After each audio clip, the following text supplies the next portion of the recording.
It's Friday night, Friday evening before the Belmont Stakes. It was a very somber place for most of the day today when word got out late morning that I'll Have Another had developed a tendon issue, the early onset of tendonitis. A 1 o'clock press conference confirmed that he was out of the race and that his racing career was over. But it's a great card at Belmont Stakes on Saturday, as it always is on Belmont Day. And the Belmont is still going to be an interesting race.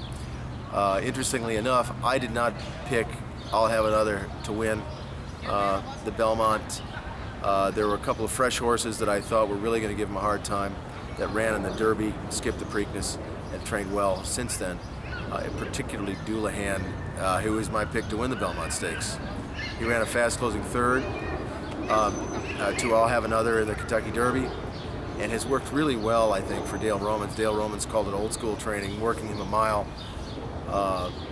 at Churchill Downs, and then he shipped him here, and he had a workout of about 46 seconds for a half mile early this week.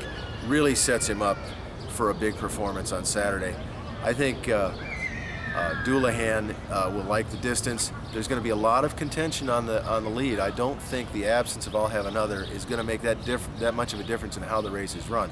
We're still going to have Unstoppable You on the lead, being pressured by Painter, and Union Rags, I think, is going to show a lot more speed in the Belmont than he's shown in his previous races this year with Johnny Velasquez up.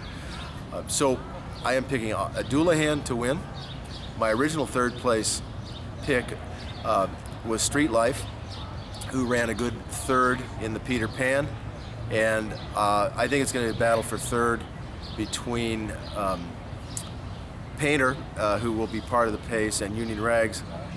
But I'm actually going to throw another long shot in so that we have the favorite winning with two long shots, and that would be Adigan, who, if you look at his form, doesn't look that good based on his performance in the Arkansas Derby, but I think he's coming up to a big race. He's trained well, and he's looking much better as a long shot. So that's my selection. Everybody is sad that I'll Have Another is not going to be in the starting lineup to make this attempt at history. There were going to be over 100,000 people here, I guarantee you. The crowd is going to be a little bit smaller. The good news is I'll Have Another did not get injured seriously. He'll have a long and productive career at stud ahead of him.